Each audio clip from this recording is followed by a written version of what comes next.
তাকে এক বিশাল বড় জ্ঞানের থেকে দূরে সরিয়ে রাখে, সামনের মানুষের ব্যক্তিত্বের জ্ঞানের থেকে দূরে। তাই যদি আপনি কাউকে চিনতে চান, কাউকে বুঝতে চান, তাকে থামাবেন না, শুধু বলতে দিন।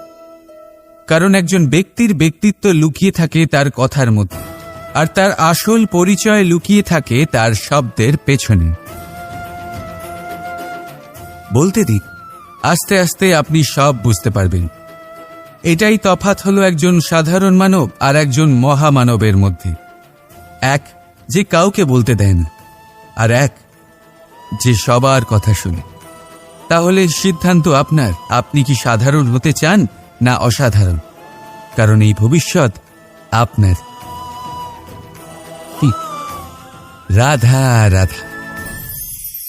ভাগ্য, সময় ও কর্ম। দেখতে গেলে আমরা সবাই এই তিনটি শব্দের সাথে খুব ভালোভাবে পরিচিত। হয়তো আমাদের জীবনে আমরা এই তিনটি শব্দের প্রয়োগ অবশ্যই করে থাকি। দেখতে গেলে এই বিষয়ে প্রত্যেক ব্যক্তির দৃষ্টিভঙ্গি আলাদা। কেউ বলে সময়ই হলো সেই মাধ্যম যা ভাগ্য বানায়, কেউ বলে ভাগ্যই হলো সেই যা সময়কে বদলে দেয়, কেউ বলে ভাগ্য এবং কর্ম এই দুই একই দাঁড়িপাল্লার দুই দিক। যদি আপনাকে সত্যিটা বোঝাই, তাহলে ঠিক এইভাবে বোঝাবে। মনুষ্য জন্ম লাভ করা, মানুষ রূপে জন্মগ্রহণ করা, এটি ভাগ্যের হাতে থাকে। মৃত্যুকে প্রাপ্তি করা সময়ের হাতে থাকে। এই দুটি আমাদের হাতে নেই। কিন্তু মৃত্যুর পরেও চিরকালের জন্য অমর হয়ে থাকা, লোকের হৃদয়ে বসবাস করা, এটি অবশ্যই আমাদের হাতে আছে। আর এই আমরা অর্জন করতে পারি শুধুমাত্র আমাদের কর্মের দ্বারা। অর্থাৎ কর্মই হলো সব কিছুর আধার। তাহলে এর থেকে কখনো বিচলিত হবেন না। শ্রেষ্ঠ কাজটা করতে থাকুন, আর আমার সাথে ভালোবেসে বলুন রাধা রাধা। সাফল্য, সাফল্য এই পৃথিবীতে কে না পেতে চান? প্রত্যেক মানুষ চান যেন সাফল্য নিজে এসে তার কাছে ধরা দেয়। এবার সাফল্য তাদের কাছে এসে ধরা দেয় যারা নিজের পা ধরাতলে রেখে চলেন, যারা স্বপ্নের জগতে বিচরণ না করে বাস্তবের মাটিতে পা রেখে চলেন, এবং তাও দৃঢ়তার সাথে। সাফল্য তারা পান না যারা বাড়িতে বসে বসে শুধু স্বপ্ন দেখেন। সাফল্য নিজে থেকে তাদের কাছেই আসে যারা নিরন্তর চেষ্টা করেন, যারা পরিশ্রম করেন আর নিজের এই জীবনকে অন্যের কাছে সফল করে দেখান। তাহলে সিদ্ধান্ত হলো আপনার। সফল সবাই হতে চান, স্বপ্ন সবাই সার্থক করতে চান। স্বপ্ন তখনই সার্থক হয় যখন পরিশ্রম করবেন, আর সাফল্য তখনই আপনার সাথে থাকবে যতক্ষণ আপনি বিনম্র থাকবেন। তাহলে আসুন আমার সাথে ভালোবেসে বলুন রাধা রাধা। ভাগ করে নেওয়া বা বন্টন করা প্রত্যেক মানুষের জীবনে অবশ্যই হয়ে থাকে, আর অনেক সময় এটা জীবনে অতি আবশ্যক হয়ে পড়ে। কিন্তু ভাগ করার মনোকামনা তার থেকেও বেশি গুরুত্বপূর্ণ হলো যে কোন ঘটনার আধারে এই বাটোয়ারা হলো। অনেক সময় এই বাটোয়ারা হলো শান্তির প্রতীক, আবার অনেক সময় এই বাটোয়ারা বিপ্লব ঘটাতে পারে, এমন এক বিপ্লব যা মহাযুদ্ধ ঘটিয়ে দিতে পারে। দেখুন, বাটোয়ারা সম্পত্তির হোক বা হোক ভিক্ষার, শিক্ষা কিন্তু একটাই।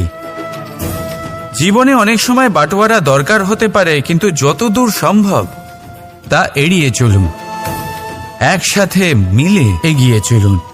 কারণ দেখুন, এই যে বাটোয়ারা ভাগ করে দেয়, আর সেখানেই একতা আপনাকে অগ্রসর করে। তাহলে আপনিও এটাই করুন, একসাথে মিলে সামনে এগোন, আর আমার সাথে ভালোবেসে বলুন রাধা রাধা।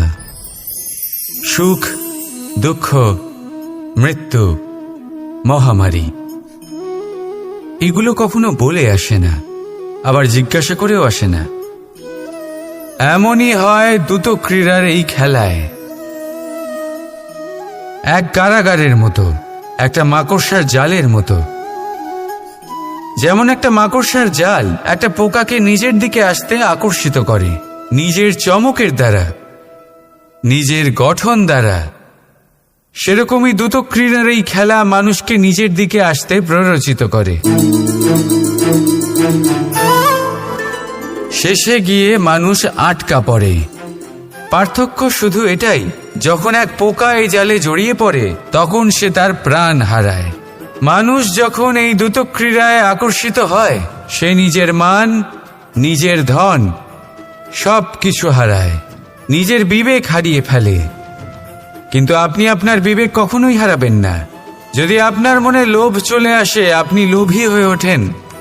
যদি আপনি দ্রুত ক্রীড়ার এই খেলায় আটকা পড়েন তাহলে মনে রাখবেন এই খেলা থেকে ফিরে আসা প্রায় অসম্ভবই বলা যায়। নিজের বিবেক কখনো হারাতে দেবেন না, কারণ বিনাশ আসার প্রথম লক্ষণ হলো বিবেকের বোধ চলে যাওয়া। এই প্ররোচনায় কখনো পা দেবেন না। আর আমার সাথে ভালোবেসে বলুন, রাধা রাধা। সমস্যা, কঠিন সময়, সংকট, বিপদ কার জীবনে নেই? প্রত্যেকের জীবনে আছে। কিন্তু আমাকে একটা কথা বলুন, যদি নৌকায় ঢেউকে ভয় পেতে শুরু করে তাহলে সাগর পার করবে কে?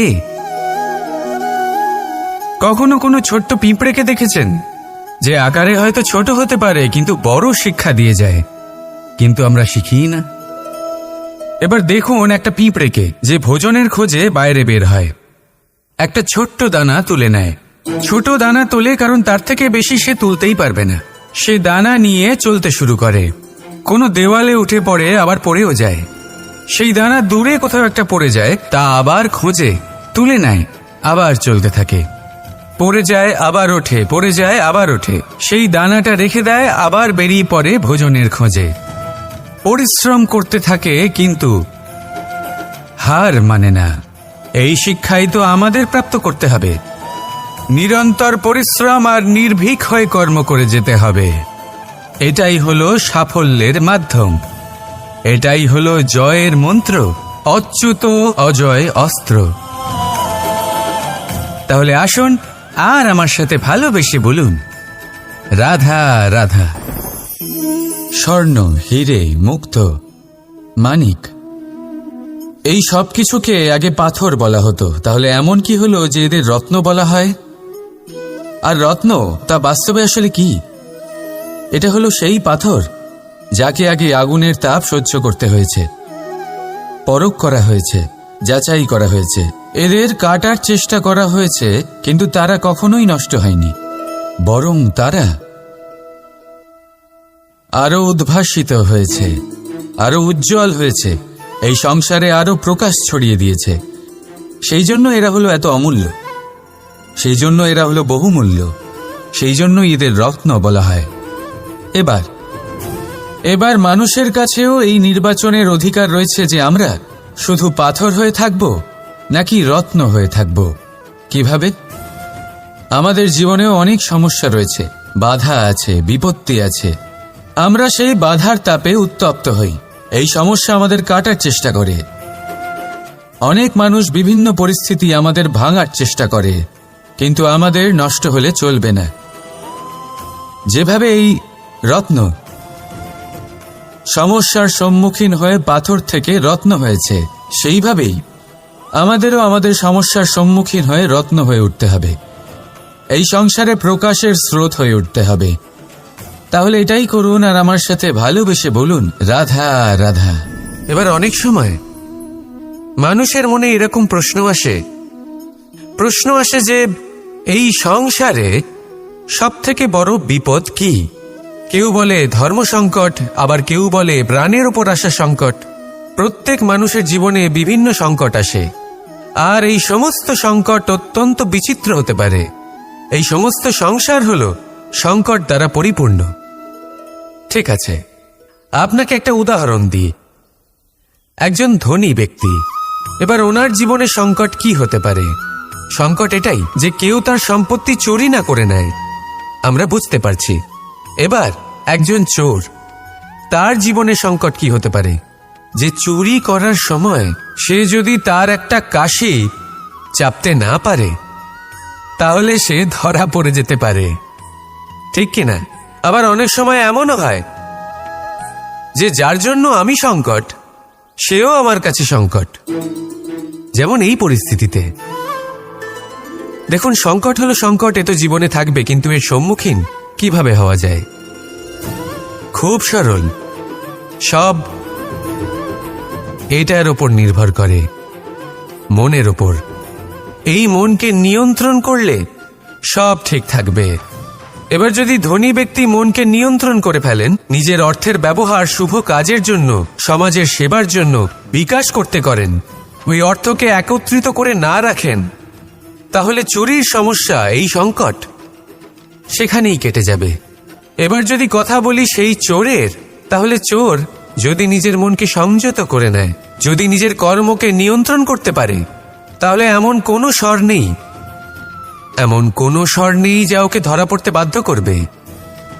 সেই জন্য জীবনে সংকট যতই আসুক, যত বড়ই সংকট আসুক না কেন, কবচ হলো একটাই, আর এই কবচের নাম হলো আত্মনিয়ন্ত্রণ। নিজের মনকে নিয়ন্ত্রণে রাখতে শিখুন। এটা নিজের জীবনে প্রয়োগ করে তো দেখুন। যদি আপনি করতে পারেন, তবে আপনি দেখবেন যে সংকট তো জীবনে আসা যাওয়া করে, কিন্তু সেই সংকটগুলির সম্মুখীন আপনি এইভাবে করতে পারবেন। তাহলে সেটাই করুন, আর আমার সাথে ভালোবেসে বলুন, রাধা রাধা।